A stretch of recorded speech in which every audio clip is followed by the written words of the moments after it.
सो आज की जो वीडियो है ना वो थोड़ी अलग होने वाली है, क्योंकि यार आज की वीडियो का टॉपिक हमने नहीं सोचा है। अरे कहना क्या चाहते हो? तो यहाँ पे जो ये टॉपिक है ना वो यहाँ पे इस कमेंट के थ्रू आया है, एकदम सीधा और सिंपल। तो यहाँ पर इन्होंने ये पूछा है, यहाँ पे एक तरफ Asus ROG G16 है एंड दूसरी तरफ है Asus TUF F15। तो यहाँ पर इनमें से कौन सा उनको लेना चाहिए? बजट की बात करें तो अराउंड में 1 लाख का है। जेन्युइनली ना यहाँ पर उस कमेंट ने मेरे को भी रोक लिया। दोनों जो लैपटॉप्स है ना वो दोनों एक अजीब सी कैटेगरी में फंस जाते हैं। एक तरफ तो यहाँ पे प्रीमियम फ्लैगशिप है जिसके अंदर आपको जीपीयू थोड़ा सा हल्का देखने को मिल रहा है, एंड दूसरी तरफ बात करें तो बजट फ्रेंडली टफ जिसके अंदर आपको जीपीयू अच्छा देखने को मिल रहा है। लॉजिक यहाँ पे थोड़ा उल्टा हो जाता है। जो एक तरफ Asus ROG G16 है ना, आप चाहे यहाँ पे इसको कॉलेज लेके जा रहे हो, ऑफिस में लेके जा रहे हो या कहीं भी अपना इसको ट्रैवल करते हुए लेके जा रहे हो, तो यहाँ पे इसको देख के ये लगता है आसपास आपको देखा ना तो क्या भाई बंदे पे कोई सॉलिड चीज है। RGB लाइट बार, ROG का आइकॉनिक लोगो, मेटल बिल्ड, ओवरऑल आपको ना प्रीमियम फील ही आपको दे देने वाला है। दूसरी तरफ हम बात कर लेते हैं Asus TUF का F15। थोड़ा सिंपल है लेकिन काम में एकदम एग्रेसिव। डिजाइन शायद ROG जैसा लाउड नहीं है बट ड्यूरेबिलिटी में ना मिलिट्री ग्रेड तक दिया हुआ है। यानी देखो अगर आप एक्सीडेंटल ड्रॉप्स, अगर आप रफली यूज करते हो लैपटॉप को, बार मतलब मैं कहता हूँ बार ट्रैवल करते हो या आपके हाथ जो है ना वो थोड़े हैवी है,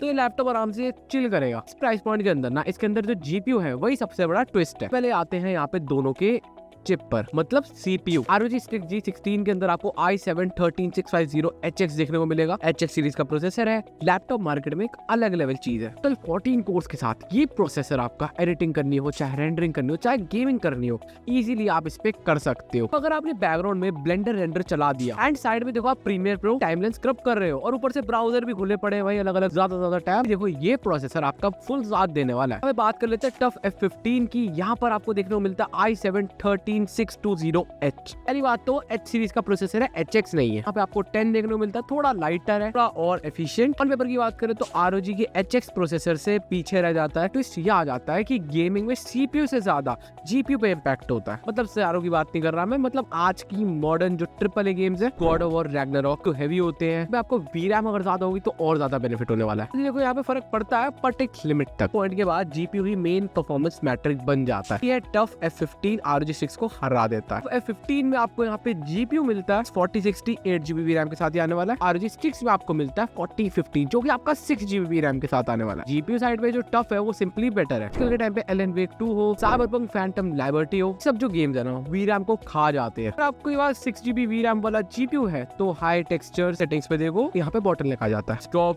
शटर्स और यहाँ पे VRAM ओवरफ्लो एरर्स भी आ जाते हैं। जो है ना वो 6GB VRAM पे कॉमन है, लेकिन यहाँ पे देखो 8GB VRAM को अगर हम सेकंड बात करेंगे तो वो यहाँ पे एक बेटर चॉइस है। एंड वो ज्यादा फ्यूचर प्रूफ तो नहीं कहूंगा बट फ्यूचर प्रूफ स्टिल है। ROG है वो किसी सीन में 60 FPS दे रहा है, तो वही जो TUF है ना वो यहाँ पे आपको 70 to 75 FPS तक दे देगा। गेमिंग में देखो हर FPS कहीं ना कहीं मैटर तो करता है, स्पेशली कम्पेटिटिव गेमर्स के लिए। तो अगर देखो आपका जो मेन पर्पस है ना वो गेमिंग है तो TUF आपको क्लियर विनर कह सकते हो आप उसे। बात कर लेते हैं डिजाइन एंड बिल्ड की। देखो एक प्रीमियम मशीन है, स्ट्रिप, मेटल लिड, स्मूथनेस और डेक की फिनिश तो तुरंत फील हो जाती है। लैपटॉप एकदम फ्लैगशिप लगता है, भी उसी लेवल का है। आपको लगभग 2.5 kg का मिलेगा। बैकपैक में आपको वेट लगेगा। वेट जो है ना वो उसके स्ट्रॉन्ग कूलिंग सिस्टम और बिल्ड क्वालिटी की वजह से है। F15 का डिजाइन सिंपल और फंक्शनल है, ठीक बिल्ड, इंडस्ट्रियल स्टाइलिंग। यहाँ पे अगर डिस्प्ले की बात आती है तो यहाँ पर काफी सारे लोग कंफ्यूज हो जाते हैं। Asus ROG Nebula display marketing करता है पर इंडिया में जो मॉडल्स 1.15 लाख की रेंज में मिलते हैं Nebula पैनल होता ही नहीं। तो यहाँ पे ना दोनों ही लैपटॉप 250 निट्स ब्राइटनेस के आसपास ही रहते हैं।